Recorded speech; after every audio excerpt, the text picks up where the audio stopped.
Diálogo con Ernesto López.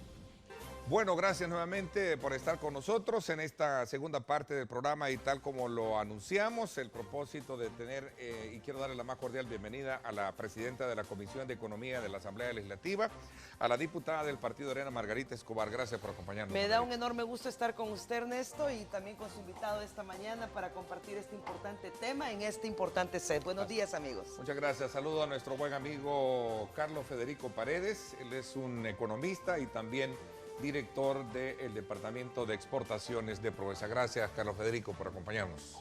Muchas gracias, Ernesto. Es un placer estar con Margarita, contigo y tu audiencia. Bueno, un tema que ha despertado el interés de analizarlo con, digamos, con prontitud, con amplitud y con algunos aspectos elementales que tienen que ver con el interés de colocar al país en ser atractivo a las inversiones, es el caso de China. Recientemente conocimos esta semana, a propósito, la preocupación que expresa la Embajada de los Estados Unidos en nuestro país por ese nivel de expansión que está teniendo en Centroamérica y particularmente el interés que tiene de China de venir a nuestro país. Esto se da en el contexto también de la presentación en la Asamblea Legislativa de un proyecto para la creación de una zona económica y que de alguna manera pues tiene íntimamente, digamos, relación. ¿Cuál es la lectura que ustedes tienen alrededor de todo este tema que ha gravitado y sigue gravitando en el escenario político y económico de nuestro país? Bueno, yo Margarita. creo que a todos sorprendieron las declaraciones de la señora embajadora. Yo desconozco realmente los pormenores o lo que hay detrás de las declaraciones. Sin embargo, una cosa sí es cierta y es que la presencia de China es real en el mundo entero. Vamos a hablar de América Latina específicamente. En realidad, el foro político con China se ha establecido en Naciones Unidas desde hace muchísimos años a través del Grupo de los 77 más China. Ese era y es eminentemente un foro de diálogo político y de coordinación en los foros internacionales. En América Latina, sin embargo, se comienzan a producir acercamientos muy importantes a partir de la definición de China con América Latina, que se pronuncia específicamente y acentuadamente a partir del 2012, cuando el presidente de China, en el último congreso del Partido Comunista, define a América Latina como una prioridad. Antes de eso ya venían las iniciativas y efectivamente viene el primer ministro de China y se pasea por América Latina, especialmente Bolivia, Venezuela, Ecuador, Brasil, y comienzan a darse proyectos de infraestructura y comercio entre las regiones. Pero en Centroamérica es cuando Costa Rica rompe relaciones con Taiwán, las establece con China Popular, y esto sucede en el año 2007. Anterior a eso, Panamá también ya venía desarrollando estas relaciones al punto que hoy los dos puertos que están al inicio de la entrada del Canal de Panamá son manejados por empresas basadas en Hong Kong. ¿Hasta qué punto estas empresas son agentes políticos? Eso quién sabe. Pero la realidad de la presencia comercial y de inversión de China en América Latina es un hecho indiscutible. La diferencia es que para el sur sí existe un interés grande en el comercio. Creo que no tanto así para Centroamérica por el tamaño del mercado. Y definir que en octubre del 2017 en el Congreso del Partido Comunista Chino definieron América Latina como una prioridad, decidieron establecer la nueva ruta de la seda, así se conoce, la nueva ruta de la seda, sí, que conecta el Asia con Europa, Centroamérica, Europa y África. Decidieron tener inversiones en infraestructura en América Latina y además crearon un banco de inversión chino que podría estar modificando el panorama financiero global. En este contexto, pues aparece el proyecto de ley de la zona económica social especial para el oriente del país, que en sí mismo pues podría verse vinculado o no con este análisis geopolítico y estratégico. ¿Bueno o malo, Margarita? Digo, para pensar de que es preocupante. Mire, yo creo de que el proyecto de ley es muy interesante y tiene cosas muy positivas. Pero también nosotros los salvadoreños debemos de advertir que no podemos permitir que existan agendas escondidas para llevar la política del encanto a una cooperación de naturaleza geopolítica o militar, porque aquí se trata de una reconfiguración del escenario político global, que ahora la herramienta obviamente es el comercio. Si la ley da oportunidades en igualdad de condiciones para los salvadoreños y para todos, pues evidentemente que este es un buen instrumento. Lo que no podemos permitir es que haya sido diseñada con agendas previas y por la falta de transparencia, si es que existiesen algunas cosas que el pueblo salvadoreño no conoce, pues ahora nosotros estamos en una postura de verlo con buen ánimo, con buenos ojos, reconociendo lo importante que esto puede ser, pero a la misma vez tomando muy en cuenta la alerta que se nos hace de una agenda política que pudiese estar atrás de esto. El punto es una agenda política que hay que saber. Hay que verlo, lo desconocemos, pero abre en todo caso una posibilidad de investigar, de preguntar. El próximo martes la Comisión de Economía decidió llamar al presidente de CEPA para profundizar todos estos aspectos, porque realmente el pueblo salvadoreño debe conocerlo, la Asamblea debe conocerlo. Y una cosa es la concesión del puerto de la Unión, otra cosa es la aprobación de esta ley, que tienen vinculación necesariamente, pero no solo es la ley. Entonces hay que prestarle atención a las bases de licitación que puede estar formulando CEPA para la concesión del puerto de la Unión. A ver, Carlos Federico, ¿cuál es tu lectura, retomando todos estos elementos que ya mencionaba Margarita y otros que están gravitando alrededor del tema? Bueno, primero quiero felicitar a la Presidenta de Economía, porque es fascinante el abordaje que ha dado, porque no se casa con cuestiones ideológicas, pero también retoma el llamado de atención, ¿verdad? Y dice, bueno, hay que investigar de manera más atenta si hay algún tipo de agenda escondida. Yo quiero agradecerle a la embajadora norteamericana que esté preocupada porque no vengan malas inversiones a El Salvador, independientemente de qué nacionalidad, ¿verdad? De China o de cualquier otro país. Pero quiero decirle a ella, para su tranquilidad, que en este proyecto al que se refiere la Presidenta de Economía como un proyecto que hay que estudiar y que es un proyecto serio que se ha presentado a la Asamblea, hay algunas actividades excluidas en la zona económica especial. Por ejemplo, la fabricación o comercialización de armas, sus accesorios o artefactos explosivos o que alteren el orden público.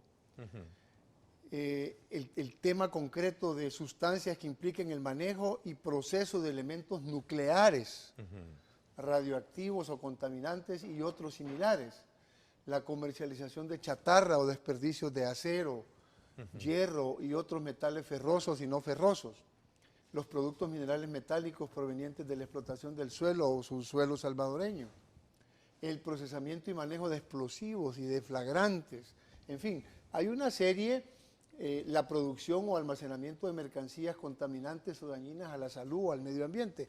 En fin, hay una serie de actividades que están excluidas y hay otras que naturalmente van a gozar de beneficios, que son las portuarias, aeroportuarias y conexas, las turísticas exceptuando casinos y juegos de azar, la generación de energía eléctrica con fuentes renovables y energías limpias, las industriales, las investigaciones de innovación, desarrollo científico y tecnológico, las agroindustriales, los servicios internacionales, la pesca para la transformación industrial, las aeroespaciales, y la exploración y explotación de gas natural y petróleo. Entonces, no me hablas de derechos humanos, que es también otro componente que no deja de discutirse cuando hay ese tipo de inversiones asiáticas. Ah, es excelente el punto. Mira, casi el 10% de los 262 municipios del país están representados aquí. Son 26 municipios que son limítrofes con la costa, porque este es un proyecto vinculado a Fomilenio. Sí, escuché, era entre 20 y 26 lo 26 que decía municipios, el secretario ¿verdad? de Comunicaciones. Correcto, recién. 14 de Zulután,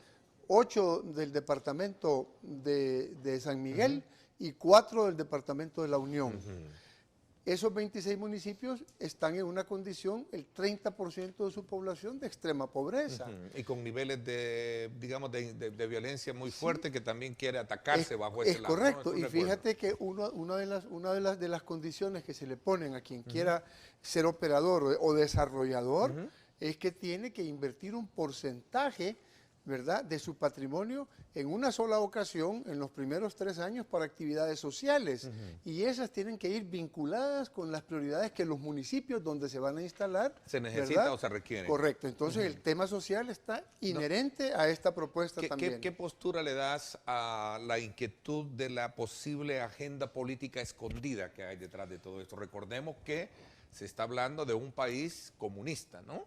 Bueno, China comunista, ¿no? Yo creo que no la sé, presidenta... no sé hasta qué punto de comunista yo creo que tiene, la pero presidenta tal de vez es más Economía- ideología que otra cosa, Sí. porque su economía es más liberal que otra, ¿no? Yo creo que la presidenta de Economía de la Asamblea ha contextualizado el mundo actual y se ha referido a una presencia de China en América Latina en los últimos 15 o 20 años que la colocan ya prácticamente como de los mayores inversionistas en la región. Y estamos hablando de los grandes países de América Latina. Realidad innegable, ¿no? Realidad innegable Innegable, ¿no? de la Es una situación potencia actual del económica. mundo.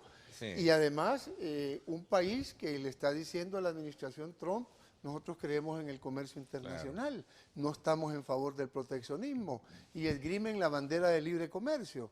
Entonces, el expresidente Arene de CEPA, que Margarita conoce muy bien, cuando hizo su primer viaje a Europa para buscar operadores para el puerto de la Unión, se encontró con empresas chinas que le dijeron, mira, a mí en el marco de la concesión que andas buscando no me interesa, pero si me das un contrato de administración sí me interesa. El presidente Arene lo trajo al Consejo Directivo de CEPA y se dijo, tenemos una ley de concesión del puerto de la Unión que vamos a respetar. Si esa ley no funcionara, si no logramos realmente la concesión del puerto, podríamos tener plan B, plan C, plan D y podríamos considerar los contratos de administración. Pero en estos momentos CEPA no está planteando un contrato de administración, está planteando modificar las bases de concesión que trabajamos con el Banco Mundial y ofrecer mayor flexibilidad a posibles operadores. Margarita, le doy la palabra cuando regreso. Voy a hacer una pausa ¿Cómo no? para seguir un poco ahondando y a la vez introduciéndonos sobre este tema que creo que es importante, de alguna manera verlo como en la Asamblea se ve, que es el instrumento o el arco político que tenemos en el país para poder debatir estos temas. Correcto. Vamos a la pausa. Gracias por estar con nosotros. No nos cambien.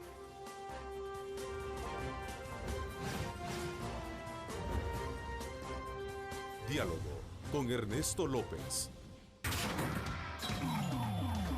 Estás viendo Diálogo con Ernesto López.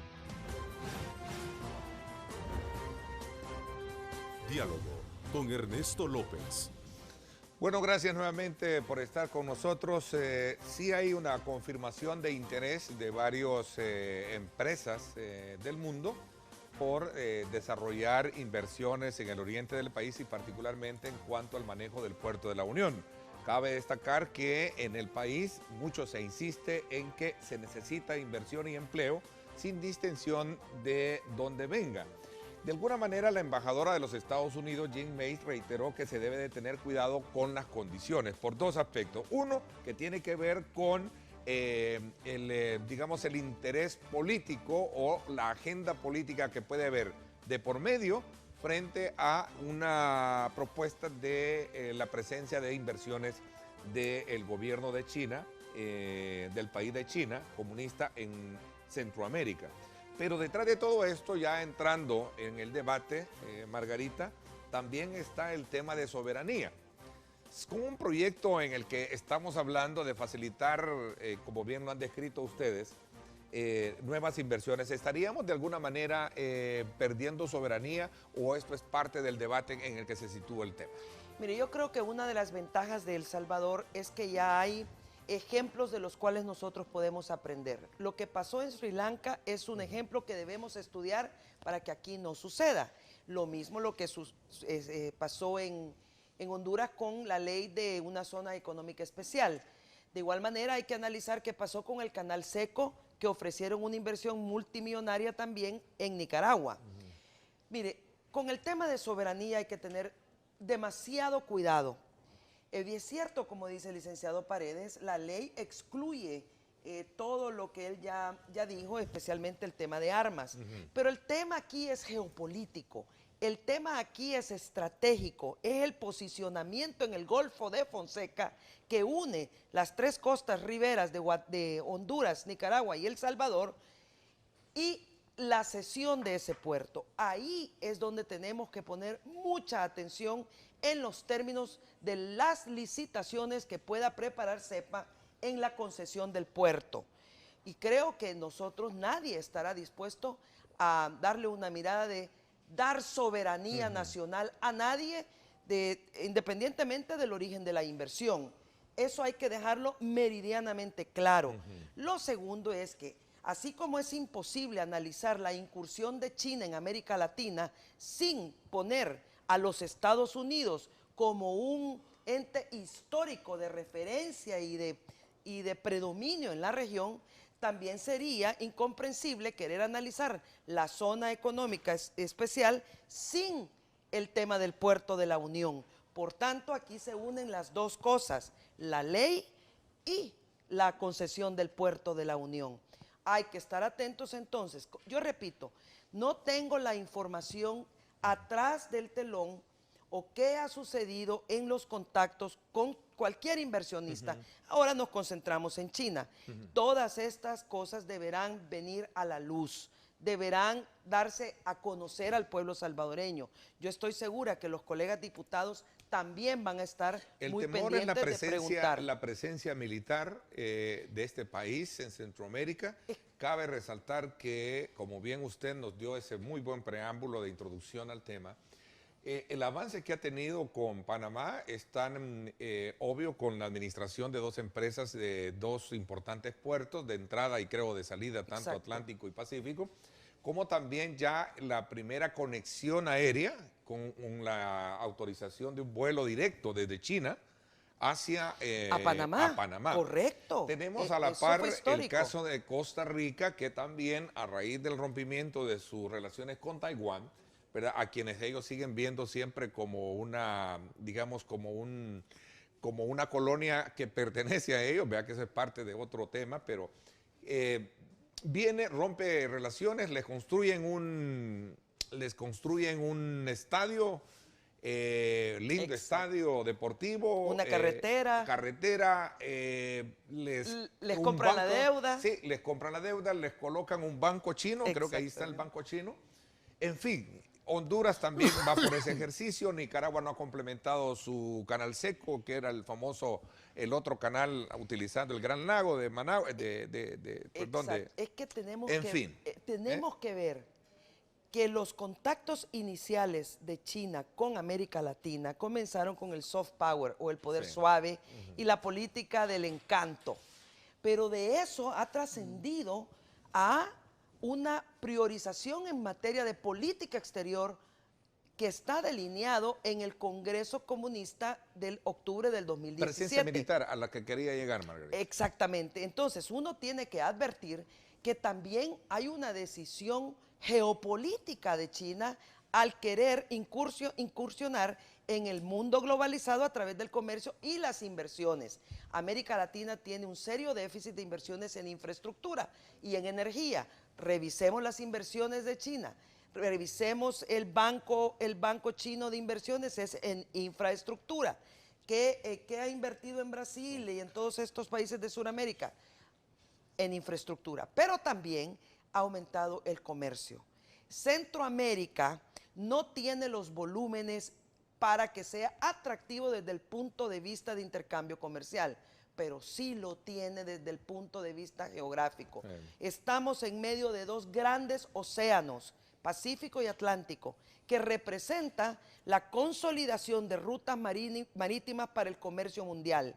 Ya decía, esto podría significar también la ruta de la seda, que es súper importante tenerlo presente en el valor estratégico de Centroamérica, porque eso conecta a China con África y con Europa. Pero además servimos de una plataforma cercana hacia los Estados Unidos.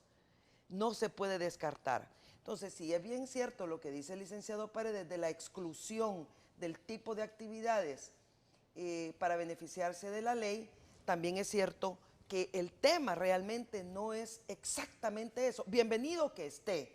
Yo aprecio mucho el valor de la exclusión, pero creo que el tema hay que profundizarlo también al área de la soberanía, específicamente en la concesión del puerto. Bien, yo creo que vale la pena enfatizar y dejarle claro a la audiencia que este proyecto de zona económica especial no es como el que intentó desarrollar Honduras, que ahí sí había un concepto claro de cesión de soberanía, porque se importaban incluso las aduanas, se importaban los servicios de policía, se importaban de aquellos países del mundo donde fuese mejor el servicio que proveían estas instancias, se proponía traerlas a Honduras y que se integraran a la zona económica especial con un estatus jurídico más allá de lo que era el territorio nacional hondureño. O sea, lo excluía del territorio nacional hondureño y lo excluía de estar sometido a la legislación de Honduras. En este caso no tiene nada que ver con eso. En este caso la ley es clara y define un concepto que se llama polígonos. Y a ese concepto de polígonos lo concibe como áreas geográficas del territorio nacional, dentro de la zona económica especial de la región suroriental de El Salvador. Excluye Morazán, ¿verdad? Porque es nada más las limítrofes con el litoral, con el Pacífico, porque está vinculado con Fomilenio, vuelvo a insistir. Sujetas a un tratamiento aduanero especial, en los que se permiten ingresar mercancías que se consideran como que si no estuviesen en el territorio aduanero nacional respecto a los tributos de importación. Es como el concepto de la zona franca, ¿verdad? En ese sentido. Pero es un territorio claramente delimitado dentro del territorio nacional y sujeto a la legislación del país enteramente. Entonces este es un primer concepto que yo creo que a la ciudadanía le tiene que tenerlo claro.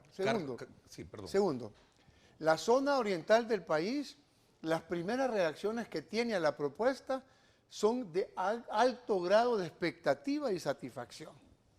Margarita sabe perfectamente que hay 7 promociones o 8 de estudiantes cuyas familias las han puesto a estudiar actividades aduaneras y portuarias y que porque no hemos podido concesionar el puerto, esa gente está ahí con un conocimiento adquirido que no lo ha podido aplicar.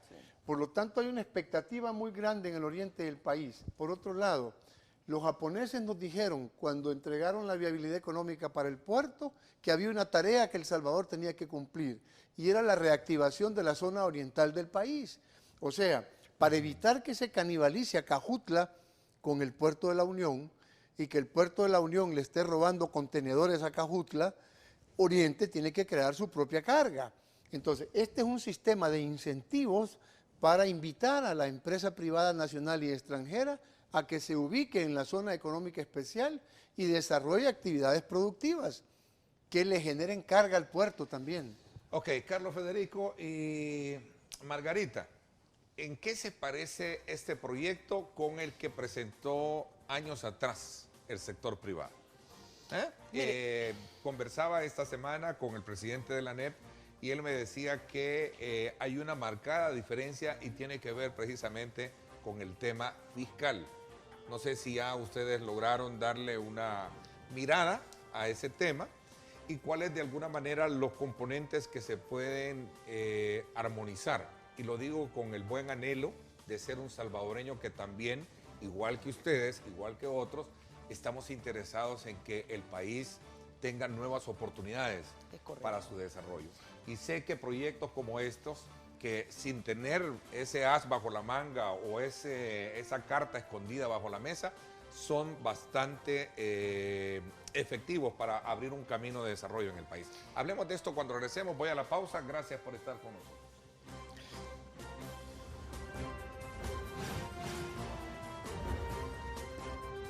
Diálogo con Ernesto López.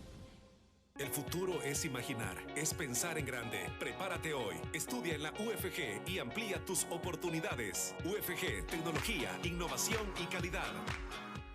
Bueno, gracias por estar con nosotros.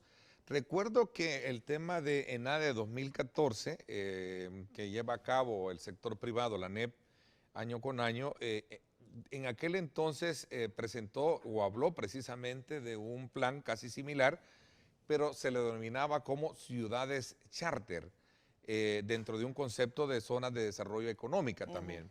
Entonces, la idea de ANEP en aquel entonces era crear una zona donde el país que cede territorio se le llama país anfitrión. Estoy un poco sacando algunos elementos. Y otro país administra el territorio, que designa una junta de gobierno o un administrador.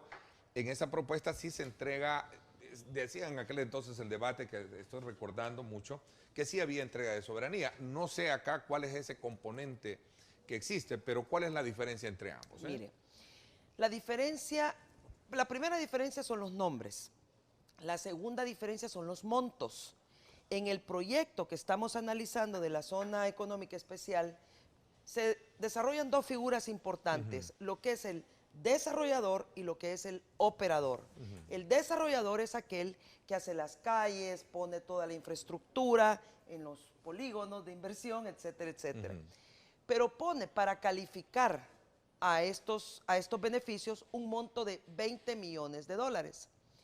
Si uno revisa lo que cuesta hacer la infraestructura en un proyecto X, es muy difícil que se lleve tanto dinero, de 20 millones. Ahí pudiese existir una cuestión que debemos analizar con mayor profundidad y con mayor nivel de tecnicismo, realmente porque también hay otra cosa. No es lo mismo desarrollar 3 manzanas que desarrollar una o que desarrollar 7. Entonces a mí me da la impresión que poner un techo tan alto para desarrollos que no van a necesitar ese tipo de inversión podría constituir una descalificación a nacionales. Y eso hay que analizarlo en base a números. ¿Qué tan grande es un proyecto? ¿Cuánto se requiere para que el desarrollador efectivamente pueda cumplir con esto? Y luego no llevarlo porque 20 millones es una cosa bien grande.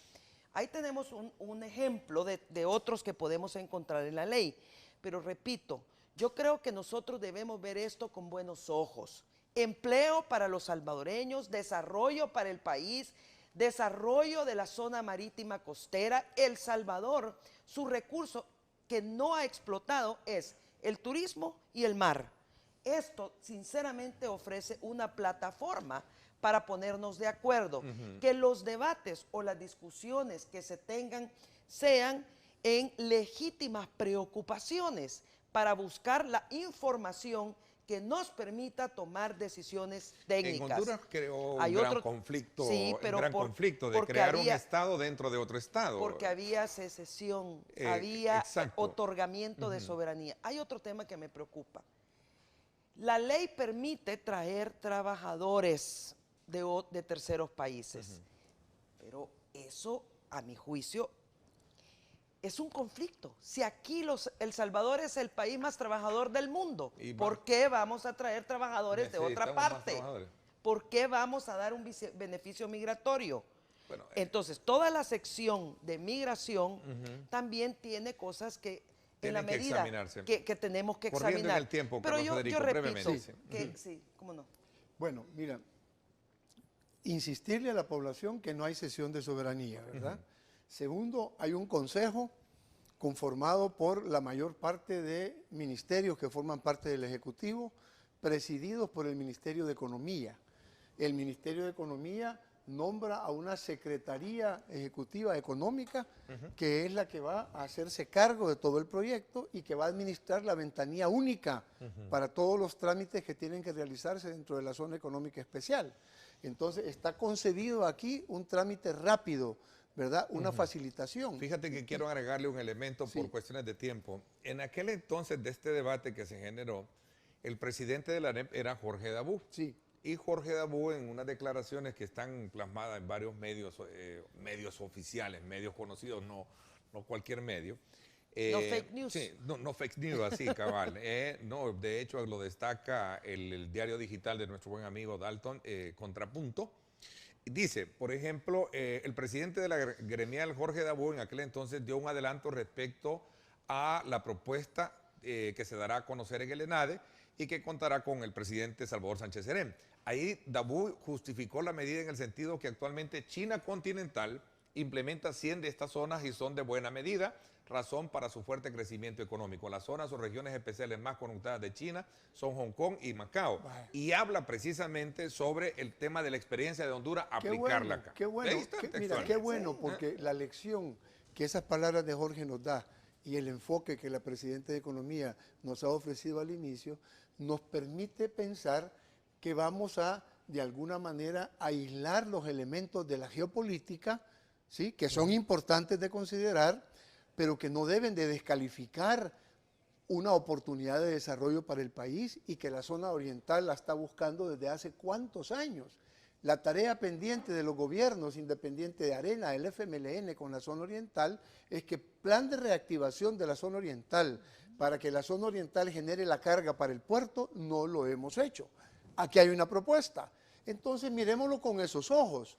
En el terreno de los incentivos fiscales propuestos, fíjense ustedes, para desarrollo. Margarita ha dicho una cosa. Pero también hay que cuidar, como dice, y ahí yo comparto, perdón, un poco que voy a meterme en este análisis así de manera muy puntual, un poco para entender la inquietud de la embajadora. No, es decir, cuidémonos de no caer en negociaciones políticas, no digamos militares, porque al final no vamos a salir. Pero cuidado con ese mensaje, porque ese mensaje nos puede llevar a la aplicación de la doctrina Monroe, América para los americanos, ¿verdad?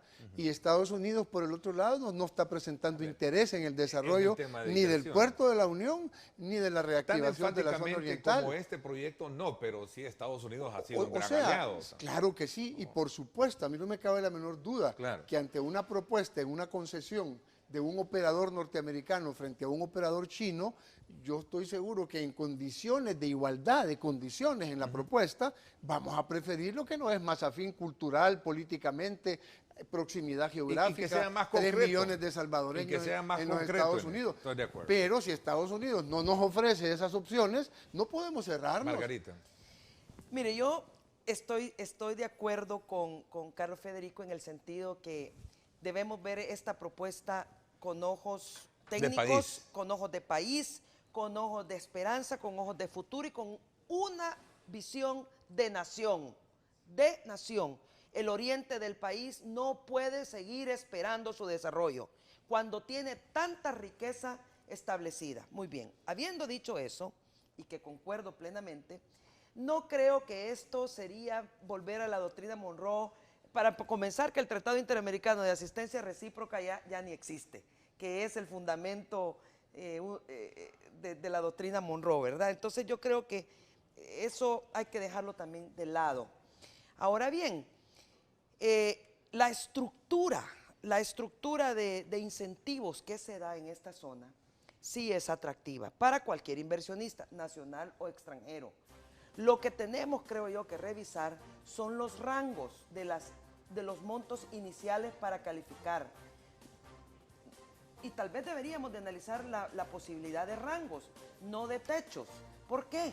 Porque los espacios a desarrollarse no necesariamente van a ser los mismos, especialmente en la sección del desarrollador. Otro tema importante es el tema de la mano de obra que venga de terceros países. Es probable que se necesita mano de obra especializada para el establecimiento de una empresa con altos niveles de tecnología que no se encuentren en el país y que sería razonable traerlos por un tiempo que permitan inclusive adiestrar a mano de obra salvadoreña. Y esos son los elementos que nosotros debemos buscar, que el know-how de la tecnología y de la innovación se quede aquí con los salvadoreños. Es interesante. Se quede con los salvadoreños. Creo y no que el que tema, vengan y que se van a lleven. El tema da para más. Me comprometo una segunda parte, lo voy a llevar a radio, en el programa de radio, para que lo discutamos o lo ampliemos más acá en un análisis económico el próximo día.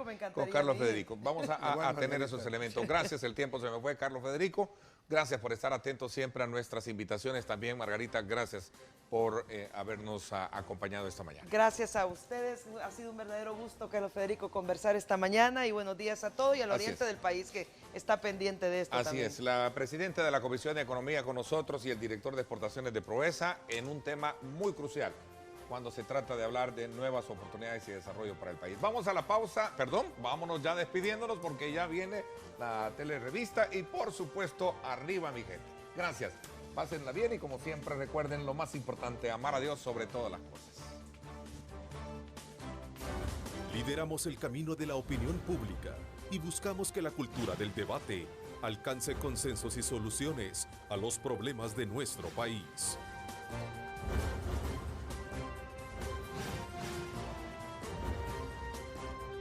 Diálogo con Ernesto López.